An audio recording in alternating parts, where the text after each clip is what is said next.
Well, hello everyone. It's 1 o'clock according to my clock, so I think we're going to go ahead and get started. Just really quick, my name is Robin Bauer-Kilgo. I am the Special Projects Manager for the Florida Association of Museums, and I will be your tech person online today. Just a couple of quick notes. As you might have noticed as you've come on the screen, all attendees are muted. If you're not muted for some reason and you're not a speaker, if you could mute your mic, that would be appreciated. There is a chat box located at the bottom of your screen. Feel free to type in questions or anything else as we do the webinar. We'll have someone moderating questions, so feel free to put anything in there that you might while we talk. And this webinar is being recorded. Will be made available after the webinar is actually done. So without further ado, I'm going to go ahead and hand off the mic to Brenda. And as I said, if anyone has any issues, feel free to type in the chat box. Thanks. Thank you so much, Robin. We have a wonderful webinar today for State Museum Associations. I hope that you know this webinar is on communicating the value of your State Museum Association. As Robin said, I'm Brenda Granger, and I'm the director of the Oklahoma Museums Association. And we are honored that we've been a part of the Museums United Phase 2 project for the last 2 years, and these webinars are actually a part of that series. For those of you who don't know about Museums United Phase 2, this screen here gives you a little bit of information. And actually, if you listen to the other webinars we've done, the other 3 webinars, you can actually get more description that I'm not going to go into now because we need all the time for our wonderful webinar today. But what I do want you to know is that Museums United Phase 2, it actually it is by museums associations for state museum associations. And in the whole overall project, we had 51 people representing 42 state museum associations involved, as well as 100% participation in the State Museum Association needs assessment. So we were asking us, and you, State Museum Association professionals, what you needed. And so this entire initiative is a direct result of the needs. Currently, you can see what we're doing, and you know, we're kind of coming to a close here in the next several months, but we have been working hard on these projects, including association management system piloting, online community, this webinar series, and then the final stage is actually developing an independent entity, a 501c3 for state museum associations, a national state museum association, and that will be called COSMA, the Coalition of State Museum Associations. So that's going to be really great. If you want to see the progress, you can sign up. You can see there on the slides. All right, so now on with our wonderful program today. I wanted to give them as much time as possible. We are so fortunate to have two wonderful speakers. Before I mention this, introduce the speakers, let me say a special thanks to Stacy O'Daniel from the OMA office here, who will be actually following the chat box. And I also want to say thank you to Robin for doing all the tech and helping us coordinate and not only the webinars, but the Social Go site as well, which you'll learn about later on. So anyways, without further ado, let me introduce Nikki Golden. Nikki Golden, CAE, is the National Roofing Contractors Association's Director of Membership. Before joining NRCA, Nikki spent 7 years as Marketing and Communications Manager for the National Association of the Remodeling Industry. Prior to joining the association world, Nikki spent 10 years in publishing, including working for Professional Remodeler and Professional Builder magazine. In 2012, Nikki received her Certified Association Executive designation through the American Society of Association Executives, which I hope all of you know what a wonderful resource that is for state museum associations. Now I would also like to introduce our second speaker, Paige Faulkner. Paige is our project director for Museums United Phase 2. She has been leading the way and getting all of us state museum associations organized, and I just so appreciate everything that Paige has done for the project and for all SMAs. But formally, Paige is the project director for the Museums United Phase 2 project. She is an independent consultant specializing in collaboration, learning, and organizational development for museums and cultural service organizations. Previously, she led the Balboa Park Cultural Partnership and served as the founding director for the Balboa Park Learning Institute in San Diego. Today, Paige is sharing her perspective of a practitioner like you who is exploring new ways of communicating value. But let me say, Paige is awesome. It's like herding cats, and I know that. And thank you, Paige, for being so great for this project. I really appreciate Paige and Nikki both for presenting today's webinar. And without further ado, Nikki, take it away. Great. Thank you so much for being on this call, and we'd like to thank Brenda for inviting us to work together on this project. Let me just get this. Hopefully everybody can see my screen. We both value the work you guys do every day to help museums in your state be the best that they can be, and we know that this work isn't always easy, and that especially the time and the resources to do so are not always plentiful. So over the next 30 to 40 minutes, our goal is to give you a burst of inspiration, insights, and resources that you can use to take the next step in communicating value from wherever you're starting. We also hope you'll feel more connected to your State Museum Association colleagues, knowing that they also have a mutual interest in this topic. And related to this, we hope you'll feel empowered by COSMA's new online platform to continue the conversation with your peers after this hour is over. As the title of this webinar says, we're here to discuss communicating the value of your State Museum Association. There are many areas in which you may want or need to communicate value, such as for fundraising and advocacy or through an economic impact report. But today, we're specifically focused on communicating the value of membership. As I understand it from the research conducted with the State Museum Associations as part of the Museums United project, a majority of you indicated you were focused on growing your membership, whether growing membership in certain categories or reaching 100% membership for museums in your state. In nearly all cases, interviewees responded they were focused on identifying their member needs and delivering services to meet these needs. This is critical to what we'll be speaking about a little later in this discussion. So let's get started. What we're discussing here can be used to attract new members as well as to create messages to your current members. You should be communicating the value of your association to both audiences at all times, as they are both halves of the entire membership whole. The reason you would choose to segment your audience is that depending on their role in the museum world in your state, they will be more likely to care about different benefits you offer. Although this is often done by the membership types you offer, there might be times where you actually define these a bit differently. For example, some of your members may be small volunteer-led museums in rural areas that are seeking free professional development and access to colleagues, or larger professionally staffed museums that are active in advocacy at the state level and are looking to strengthen their impact through collective voice. As another example, NRCA has different categories of membership: contractors, manufacturers, and architects, engineers, and consultants, to name a few. Manufacturers are joining our association because they want to introduce their products to the contractors and grow their business base. But a contractor is joining because they need more of the tools we offer, such as our free electronic publications, consultative benefits, and HR, sales and marketing, regulatory and legal issues. Other associations create their segments not on member type, but on member behavior or engagement. For example, if you pull the list of those who attended your annual meeting and checked it against those that participated in other professional development activities throughout the year, you might find some interesting overlap that you could then use to build a specific type of member outreach. Don't forget, too, that you might have members who are members because they believe in what the association does and want to support the mission. These might be larger institutions that pay year after year and interact very little with your association. In my industry, we have what we call mailbox members. They want the logo to show that they are professional to their consumer base that they're trying to sell to, and they'll use it in their promotions, and they'll pay your dues, but I'm never going to hear from them.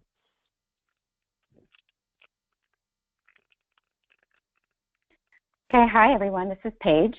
I'm going to chime in now with some other things to consider when thinking about segmentation that builds on what Nikki just shared. First, you'll see at the top of the screen, I want to highlight an article from the toolkit in the Member Services folder called 2 More Views on Member Value. In it, the author argues that companies that understand and appeal to why members value certain benefits rather than just the benefits themselves tend to do better on their Net Promoter Scores. For example, instead of just promoting their educational programs, these organizations understand and speak to what members really want, which is they want the programs because they value being informed, saving money, because they value providing hope and self-actualization. Members who want networking, really underneath that, are valuing connecting, fun and entertainment, and a sense of affiliation or belonging. So looking at the membership benefits more from what the members get or what their motivation is versus just what you provide is a simple but important shift that we're going to come back to repeatedly as we go through our time together today. Another thing to consider is how some of your colleagues are shifting their membership categories and design to focus on engagement and using fees that include a sliding scale. For example, in September, the California Association of Museums launched a new membership model, which you may or may not be aware of. You can see a graphic about it on the left. Their new levels are Connect, Engage, and Lead. And for Connect, this level is meant for those who are new to CAM or who want just basic access to the valued services, such as CAM's e-news. This level is structured as a pay what you can level, so it's meant to be affordable for anyone who just wants to connect with the association and their colleagues at large. The Engage level is meant for those who value engaging with their colleagues and actively participating in CAM's programs and initiatives. This has more modest membership fees that provide some additional benefits and just show a deeper way of engaging with the association. And then obviously, and not surprisingly, Lead takes that engagement to the highest level and is for members who view themselves as leaders in the field and or who value CAM's leadership role. Some of the enhanced benefits for that include recognition opportunities as well as complimentary individual memberships for their staff members in those lead institutional member organizations.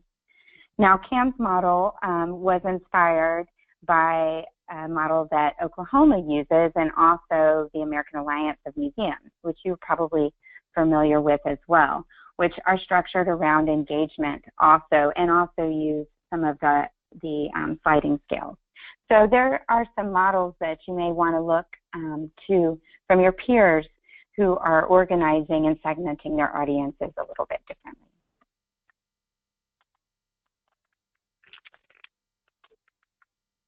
I'm sorry, my advanced tool seems to have stopped working here. There you go. Your association offers a variety of benefits. So once you've created these audience segments, you can identify what benefits are most meaningful to each segment. If you don't know what's important to your member segments, this is a good time to ask. And here are some ways that you might think about doing that. If you're looking at these that are on this slide, the membership surveys, focus groups or group interviews, one-on-one meetings with your members or resignation surveys, and you're thinking, I've never done any of these, don't worry. Associations are notoriously terrible at asking our members what they want, how they want it, and what we could do to better serve them. So that I would say is a across-the-board problem that most associations have. But there are a few ways to go about getting this information. For instance, you could do a member satisfaction survey and ask them to rate your current programs, products, and services. You could host an informal group interview with members and ask them what they think of your programs, products, and services. Or you could visit your members and ask them questions about what their typical day is like, what problems they encounter, and how they go about solving these problems to get insight into whether you're even on their radar with the programs, products, services you provide members when they do have an issue or are seeking answers to a question.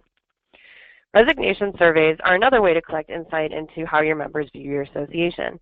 Asking them what they used in the past year and to rate their experience will provide you information on where the unhappiness with your association took place. So once you've dealt with that, you can communicate. That can become a communication point to those members, to those former members. For instance, we heard you were unhappy with X, but now we're offering this program that hopefully will entice them back into joining.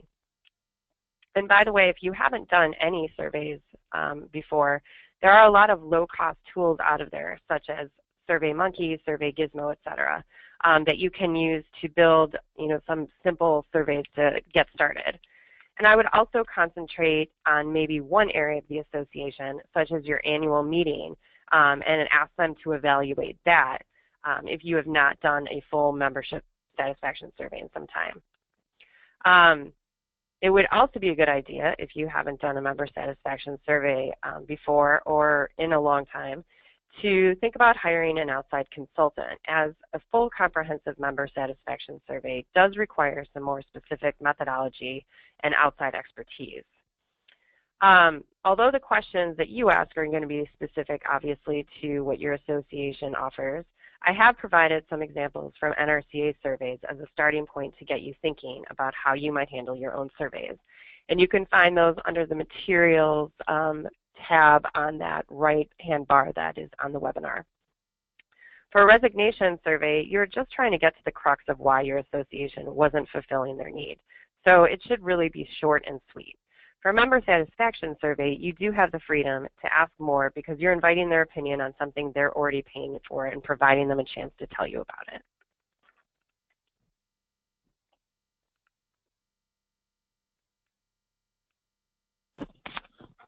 Okay, how to research what's important to your members could certainly be its own webinar or more, a whole series of webinars, as I'm sure you all know, and as Nikki just alluded to, and she shared some great tips and some of her own examples.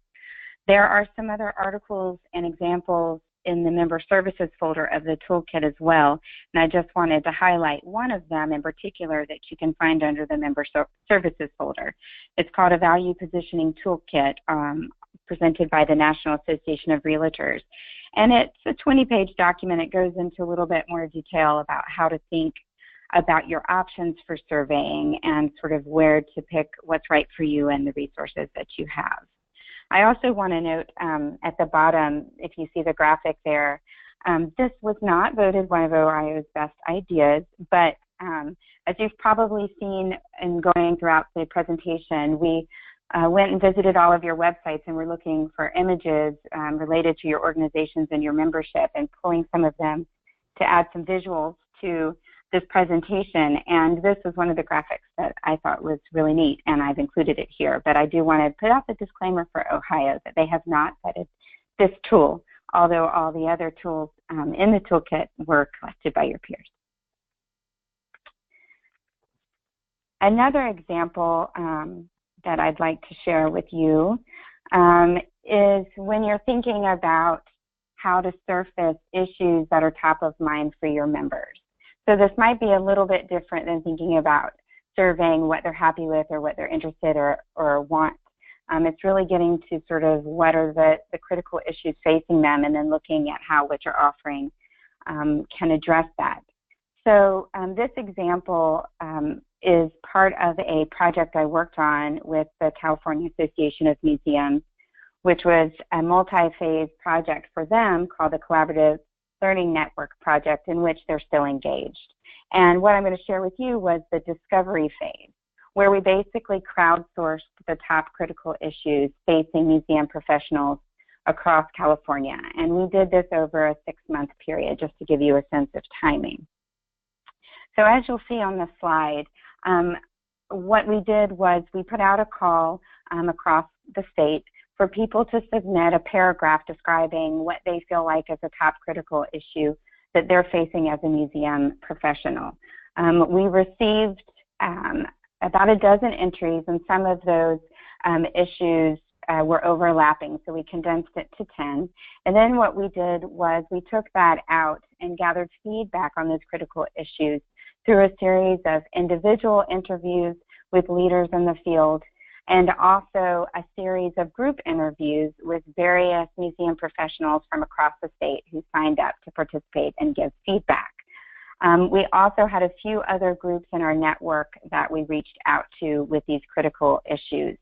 And at the same time we called for the critical issues, we put out a call for museums to submit their strategic plans, for review. And what we did was we looked at the critical issues against the strategic plans to see how much resonance there was.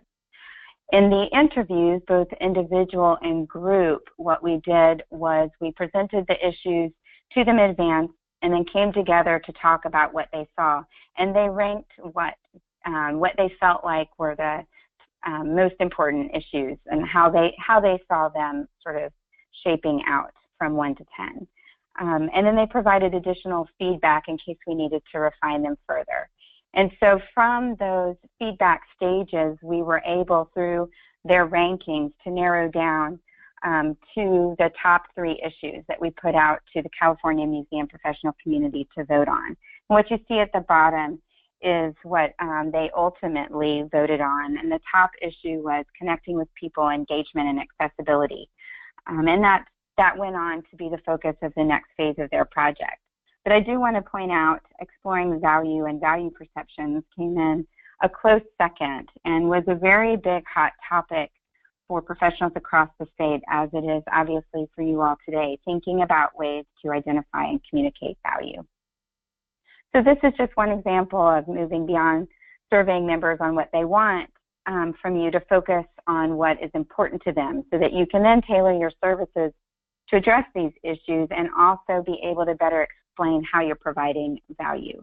An executive summary of this discovery phase that I've covered is available as a handout in your materials section.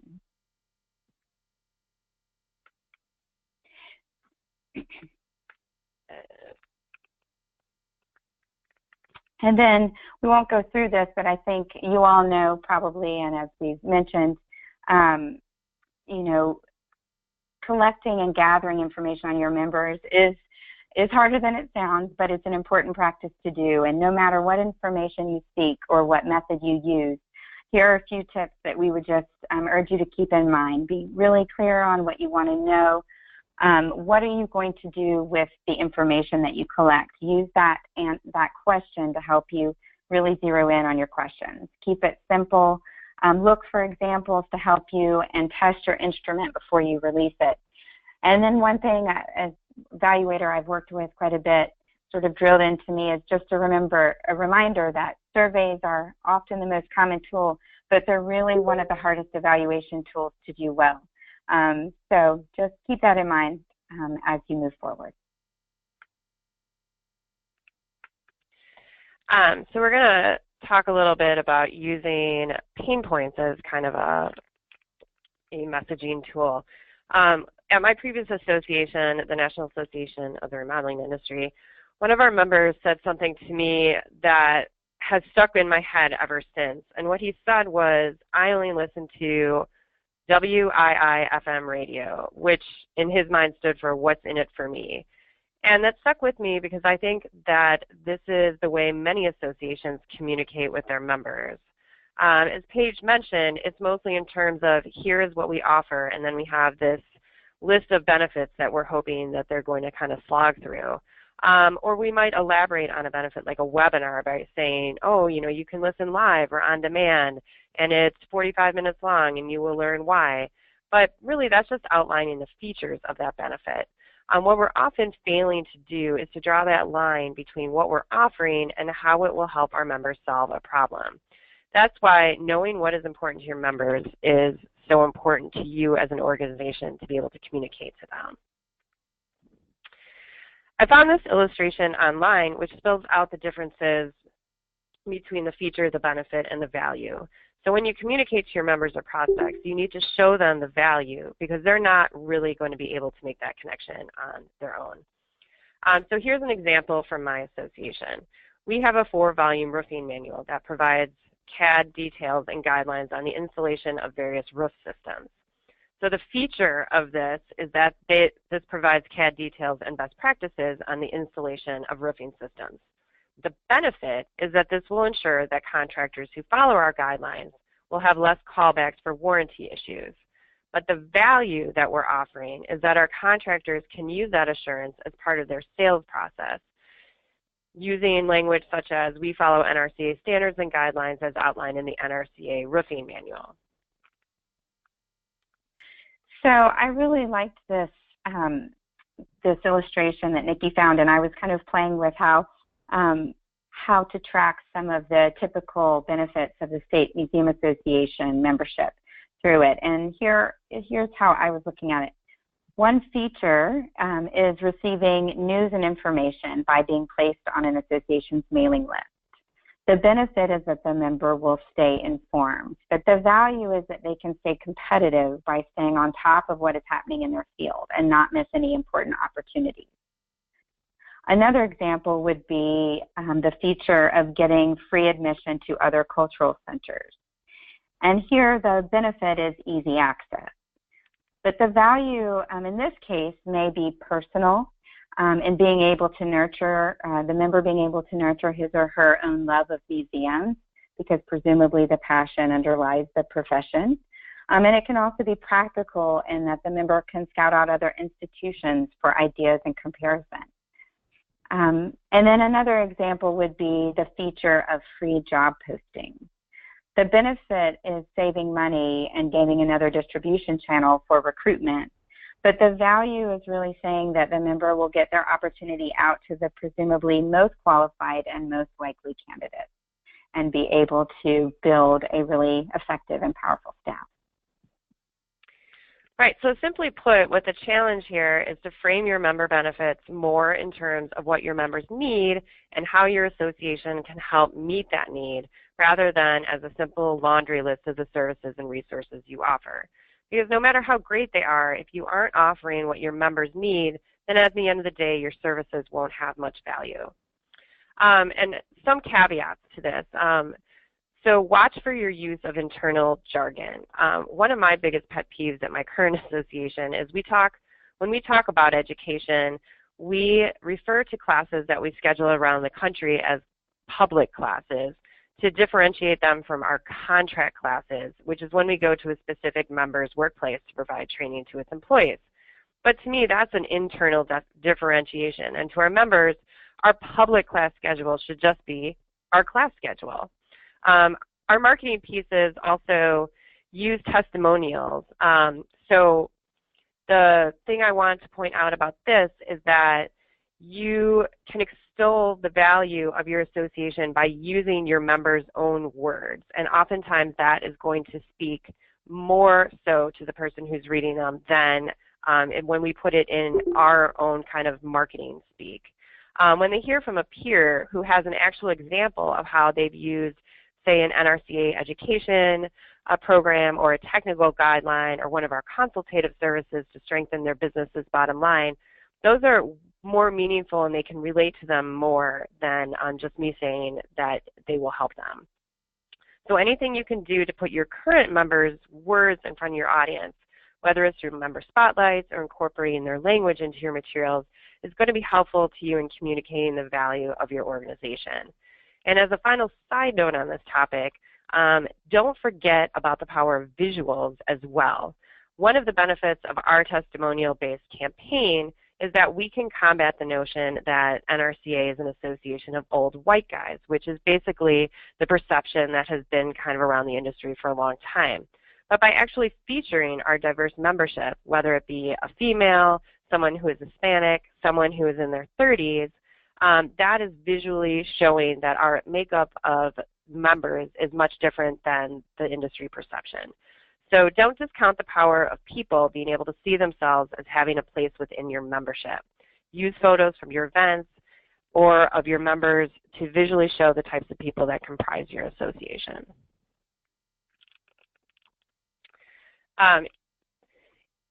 So here we're going to talk a little bit about how you communicate to your members. Excuse me. In my association, I have to keep in mind that most of my members aren't sitting in the office all day. They're out and about visiting job sites a lot. They don't use a computer the same way that I do, so I have to find a way to communicate with them through direct mail, because I do know that they all have a pile on their desk of important mail to look at when they are in the office. So for my audience, email is something that has to arrive very early in the morning if I want them to take action on it. Otherwise, it's out of sight, out of mind. However, I am at my desk all day, and one of the most useful benefits I receive from my membership in ASAE, which is the Association of Association Professionals, is the listservs. If ASA communicates to me through a posting on a listserv I follow, I will be more likely to see it and sign up for that program or utilize that tool. Another thing that we do at our association is we do onboarding calls within 4 weeks of a member joining. And although we rarely get a person on the phone, the message we leave provides value in that our members know we took the time to call. So I think phone calls are a very underutilized tool that we have at our disposal. And they do take some time, but often they take less than we think because people aren't sitting around waiting for their call. And the message is actually the value more so than an actual conversation might be. Multiple ways of communicating is also always a good idea. Never feel as if you're overly communicating, because sometimes it's the 10th time that the message is actually received. And I think you can start to see some of this in this graphic. This is just pulled from the needs assessment we conducted with State Museum Associations in 2015 about the ways you all are communicating with your members. You can see that their email is obviously very popular, but a fair number of you are using all of those methods, as Nikki had mentioned. And it would be interesting to know if your methods are linked to any sort of input on your members' preferences. If not, then it may be something you want to consider when doing your next round of member research. Right, and along with that, for whatever way you're communicating, make sure you're tracking the results, such as open rates, or maybe by putting different codes in your communications for them to use when they register so you know through which vehicle they're responding. And then you can use these to make decisions on your future communications plans. So an acronym I learned while studying for my Certified Association Executive exam was SPIE, which is actually S-P-I-E. And I find that useful in many areas of my work life. So it stands for scan, plan, implement, and then the E, which we often forget, is evaluate. Because often we're so excited that we're done with something, we don't actually circle back and evaluate the results and examine what's going on if they aren't what we expected them to be. So a couple of things in terms of evaluation. When you're setting out to evaluate, you should actually think about the time frame in which you want to turn around and look back at that action. So for instance, we have a marketing campaign we've been using for the past 2 years. And it took about 8 to 12 months of this monthly mailer going out before it actually started to resonate in our market.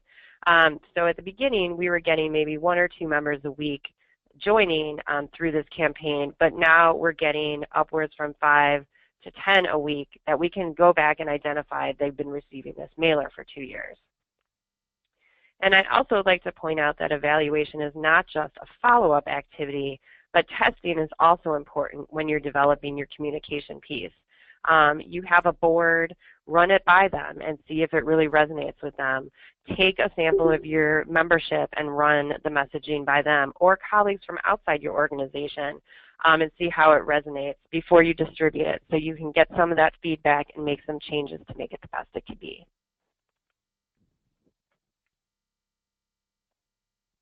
Okay, what I'd like to do now is review some key points from what Nikki has shared with you and then share a sample project.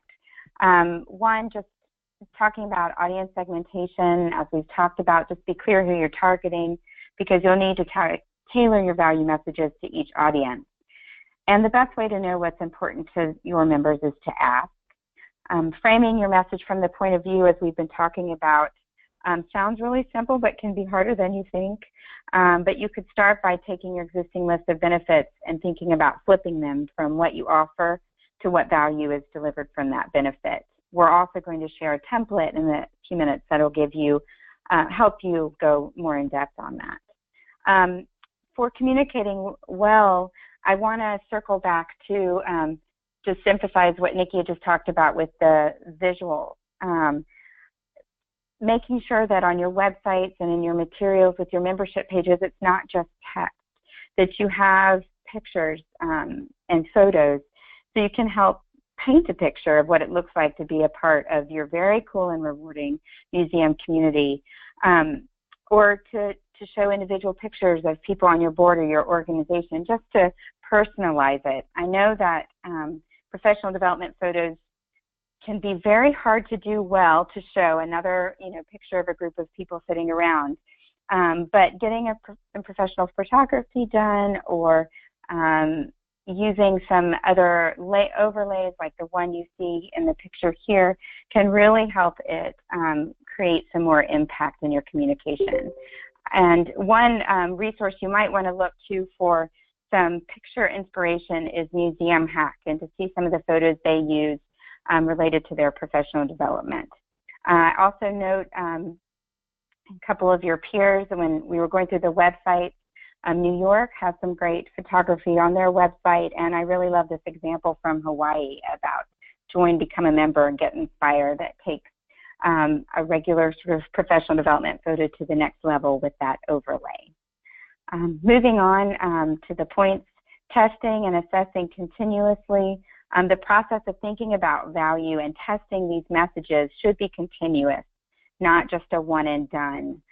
Look for ways to build it into your regular planning cycle, into bringing the value framework into your regular staff and board meetings.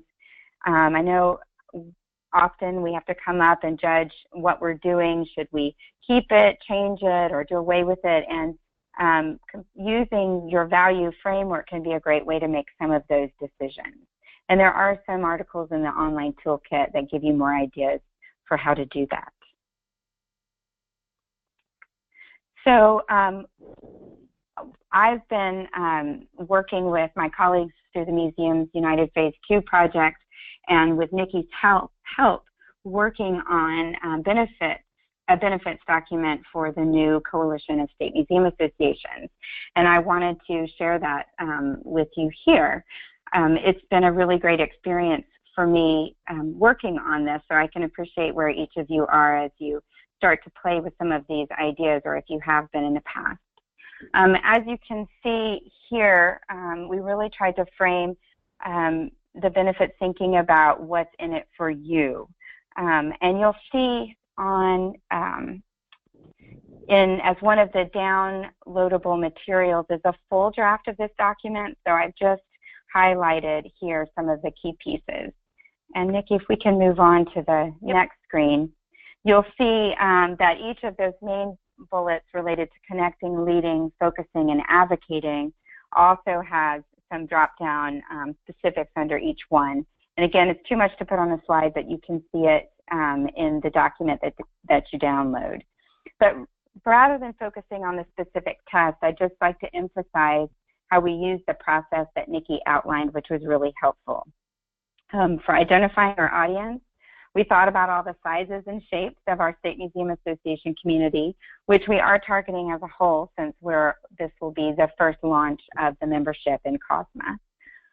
To know what's important to you, we drew upon the research that's been conducted over the past 2 years with you, the needs assessment and countless interviews, mining the things that you've shared with us about what's important to you and what you're looking at doing over the next few years. And we worked really hard to frame the message from your point of view, and I love your feedback on how you feel like we did with that as we move forward. That leads to the whole testing and assessing. Just so you know, we've tested this document with the 16 members of the steering committee for Museums United Phase 2, which reflect a cross-section of the State Museum Association community, and some of the consultants who did some of the research. And again, we welcome any feedback you have as well. That testing and feedback process is really useful. I can't underscore that enough. With regard to communicating well and through the right channels, we still have to finalize and design the piece and get it out, so that's a work in progress. And as for integrating and repeating the process, what we tried to do here is provide a base that the board of COSMA can continue to revisit and refine as well. But mainly, I just want to emphasize that practice of really trying to flip, not just focusing on what you do and offer, but how it benefits your members, is simple, but it can be really challenging, but also really rewarding. Great. Now we're going to share some activities that are focused on creating your own value proposition for membership in your state museum association. And I apologize, I think we thought we were going to have a little bit more time and we were going to actually have you work on one of the activities, but instead I think we're just going to kind of walk you through them. And for the first part, we'll just walk you through it. And the second part, there is actually a template that we're going to go over, which you can also download from the sidebar on the webinar. And we think it would be a really good exercise for you to use with your board. So for this first activity where we're talking about segmenting, it's basically all you need to do is take a sheet of paper and fold it in half. On the left side, you're going to write out a list of pain points or key problems that your state museum association members have. This is an exercise to get it all out on paper. Don't stop and edit them, just let them flow. On the other side of the paper, you're going to look for specific, we're looking for specific problems or needs. So don't just say resources, instead spell out what type of resources, like people need access to professional development, or they want professional development on leadership and public speaking, or be specific about what that professional development is. The second part of this exercise is on the right side of the paper, where you're going to write down all the ways in which your state museum association helps your members with this problem. Again, be specific. Don't write out education program. Instead, write out something specific about that program that helps solve the issue that it's associated with. So we had done this, oh sorry, Paige, I'm running over you. Fine. So we tested this activity and the template that you'll get with our steering committee members from MUP2. And so what we're going to share is kind of looking at some of what we got back from them, both the trends and some of their responses, and just to highlight some of the wording, just so you think about kind of how specific you may want to go. What you see on the screen are some examples of wording, and then the topics that seem to come up as either key problems or solutions. So from the ones that we got back, we had 11 different sort of problems or solutions related to professional development, 9 related to connecting, 8 related to funding. So you can kind of see some of the things that are consistent across your state museum associations as issues or related to the solutions you provide for your members, just so you can get a sense of what's common. Just some of the language, as Nikki said, being specific. So for example, one example under professional development was citing the issue or problem that your members might have around how does a museum pursue best practices when all of the labor is provided by volunteers. And then a sample solution is to provide free or low-cost workshops. I'm not going to read through the whole slide for you. You can do that. But that is just, we wanted to give you just a glimpse at some language to think about. But bigger isn't always better. I pulled the example from connecting because I thought it was really interesting. Connecting and the need to connect with others was a common thread, but whereas most people framed connection-related problems as that members were seeking connection, one of the associations put the problem as isolation, which really was more got to the heart of what the members' issues were. And I just thought that was kind of an interesting thing to share. We can go on to the next one. These were some of the other areas that tended to come up in the key problems and solutions, advocacy and capacity building. And I'll let you look through some of the language there as an example of how you might think about it when you're identifying your own key problems and solutions. So, sorry, Nikki, I was going to say there is a sheet in the materials that sort of summarizes the feedback that we got, so you can get you can see the range of ways that people responded. So this first activity about identifying problems and then the solutions that you offer feeds directly into this value proposition statement builder template that you have available for download in the materials box. So here's the first part of the template, which builds directly on the activity we just completed.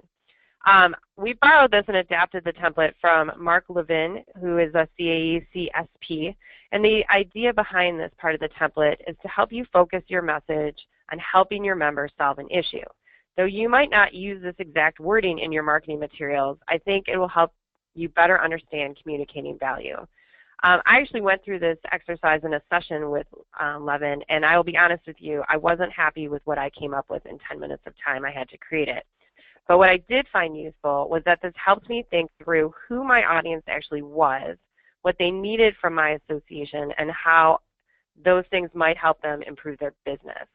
So to use this template as your marketing piece might be a bit stilted, but you can still use this template to narrow down your audiences and speak directly to them. Some of the materials you have available to you through this webinar also include the 3 marketing pieces that NRCA uses to speak to our 3 distinct audiences, the contractor, architects, and manufacturers. And those pieces were created after running through this exercise for each segment. The second part of this worksheet focuses more on how your association solves those problems for your members and what makes you uniquely suited to provide that value to your members. So again, don't feel like you have to be rushed and write this down. There is something you can download to run through this exercise with your board.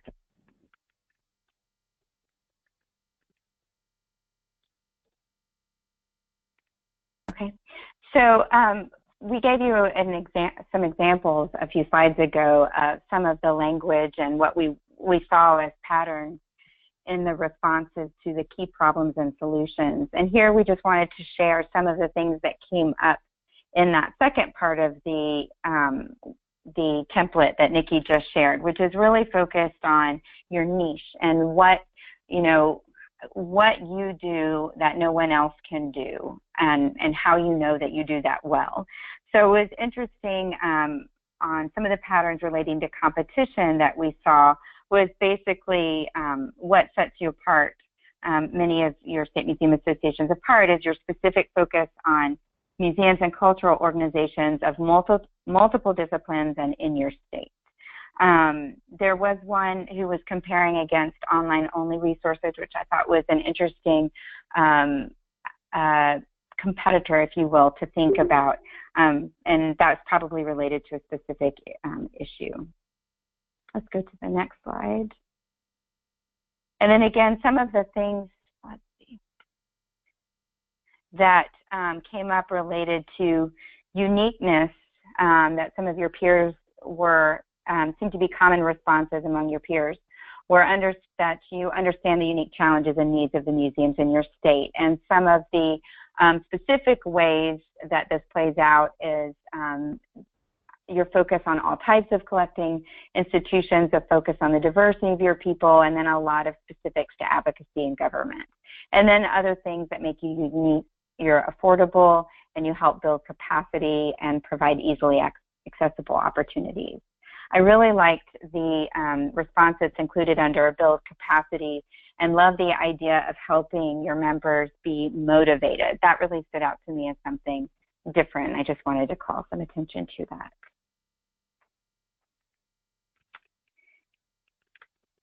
And then in demonstrating uniqueness, I thought this was really interesting, and sort of what some of your peers were noting were indicators of how you are doing this unique work for your members.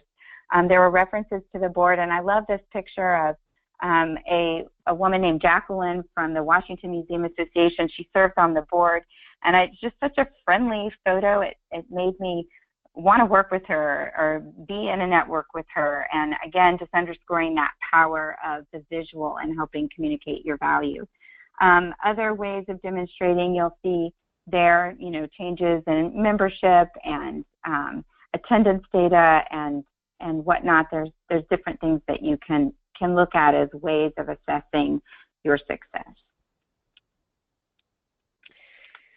Here are a couple of complete examples that we'd like to share, and again, these are also available for download in the webinar materials.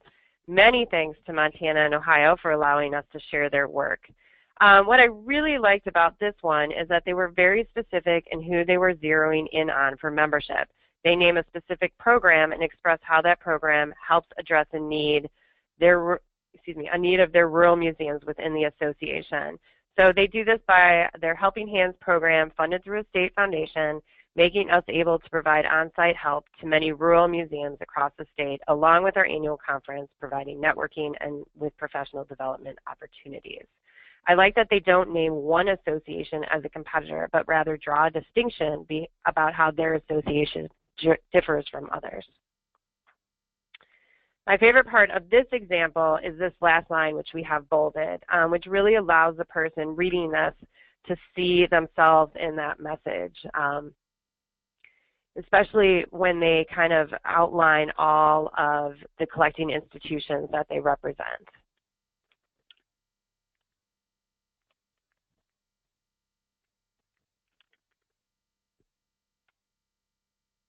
All right. Well, I think we've probably given you a lot to think about today with some hopefully useful examples and the template which you can go and sort of play with now.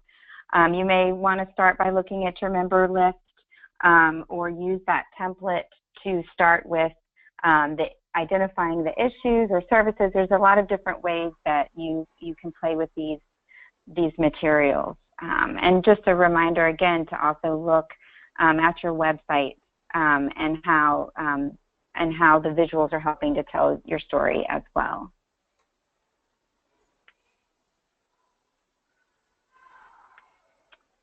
And there are other resources for you on the toolkit. I've just highlighted here just so you get a visual of some of the resources in the communications folder and the member services folder on the toolkit that you can continue these ideas. You can also use the Social Go platform to start a discussion or reach out to your other colleagues, and Robin's going to talk a little bit more about that in just a minute. And then for our last slide, Nikki and I would also like to share that we would be happy to provide some feedback for you if you would like it. Since everybody loves deadlines, we set a deadline for April 30th, which would hopefully give you some time to use the template, play with these concepts with your fellow board members.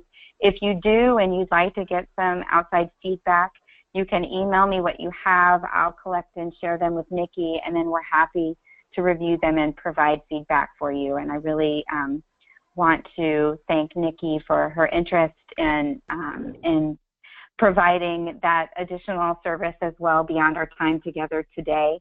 But I think we both just really find this topic very important and very interesting, and really want to support you as you move forward in your work. But for now, we have just a few minutes left for some Q&A and other business of the webinar. So Stacy, I am going to turn the floor over to you. Well, great. Thank you so much to both you, Paige, and Nikki. That was some wonderful information, and I really do hope that all the state museum associations out there that are listening or who might watch this webinar in the future from the website, if they watch it soon anyway, take advantage of filling out that value proposition statement and getting it to you by April 30th, because I think would be beneficial to get some feedback from a third party, because we all know that sometimes that third party can carry a little more weight in our boardrooms than it does when they're, presenting it themselves. So right at this moment, there are no questions, so I would encourage anyone out there who has a question to type it into that chat box, and we'll get Nikki and Paige on it. One thing, and I think you guys mentioned it, but I thought was really interesting on some materials I read, was that, and I know we all know this, but you really know as an organization that you have communicated the value of your organization to the utmost point when you have a member who goes from not being a member to becoming a member to then kind of acting as an ambassador and referring others. So when you've hit that point, you're really on target with your messaging on your valuing. For sure, and I think that's a really good point to bring up. I mean, the whole idea of kind of using this testimonial-based system for our marketing is to kind of remind our members that they are kind of that ambassador And they speak from such a different place, because if they could put X amount of dollars to something that they've saved, or something, you know, let's say an OSHA inspection, and we were able to help them not get fined, and they saved, you know, $37,000 from that. I mean, that's an actual dollar amount that they can put on the value of that membership too. Absolutely. All right, so I think at this point, since we don't have any additional questions, and I know Robin has a couple of pages she wants to get through to show us, I'm going to turn it over to Robin.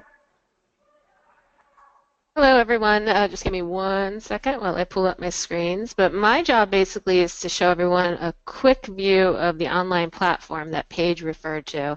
I'm going to go ahead too and put the link down in the chat box so everyone can link to it. But essentially, this is the online SocialGo website. Basically, this is an online platform that allows state museum associations to communicate and collaborate virtually to develop critical tools and resources for their association to better serve all museums. The space can also be used for members to convene virtually, ask questions of their colleagues, and share any resources they may have developed. Pretty much anyone can join who has an actual connection to the state museum associations, and there's actually 2 ways to join. First, you'll want to go to the website address that I put in the chat box, which you'll see this page will pop up on your screen. You will click on the Sign Up Now button. And you have 2 options. You can fill out your name just like any enrollment or sign-up form, or you can click on that Facebook Connect button sitting right there, and that will actually go in and pull your Facebook information to log into it. So it makes it a little easier sometimes if you don't want to have another username and a password to actually use. Once you're actually in the site, and I'm going to pull up a slightly different screen now, you will see something along this. This is my logged in screen as I'm viewing the site. As you can see, there are a lot of different fabulous little tabs that pop up now. There's details. We have a forum, which Paige also mentioned. That's an area where people can talk or collaborate if they'd like to. There's a group feed area. You can also do, which group feed is basically news. And of course, now my internet has decided to slow down. There we go. Which basically you can go in and see kind of what's happening in the area. And then the most important thing that we can look at is our resources tab. In our resources tab are all the files and folders that we had talked about that Paige had also mentioned, that there's information that you can pull down. And the folders we wanted to highlight this time around was the Effective Communications folder, which is located right there. And then right underneath that, there's a Museum Services and Annual Conference folder. So if I click into these folders, you guys will see all this fabulous information available to access once you log in. There's also a folder at the bottom that's called Webinar Materials for State Museum Associations. And in there, people can actually access all of the webinars we've done in this program. Today's webinar will probably be up by tomorrow at the latest. So that is SocialGo, and like I said, you guys can just click on the link. Once you fill in the profile information, someone will approve your application. You will be able to access all this fabulous information. And with that, I'm going to go ahead and hand the mic back to Brenda. All right. Thank you very much to everyone who actually presented today and listened and all of that. It was really, really great. I do encourage you to look at our archived webinars on advocacy, annual conference planning, selecting an association management system, and then the wonderful one today you've already heard. So that's great. And let me tell you, I've been on every single one of these, and I have used information from every single webinar for the Oklahoma Museums Association. It is good information. And the best part is, you know, 4 state museum associations, and we love that. Again, I would like to thank Robin for being our technical person, for Stacy, and I would really like to thank our 2 presenters, Nikki and Paige. Thank you for being so smart and for sharing those smarts with us today. So with that, I would like to thank everyone for being on the call today. Please use this toolkit often. All of the resources that Robin just showed you. Look for an evaluation in your inbox, which we ask you to complete on this webinar.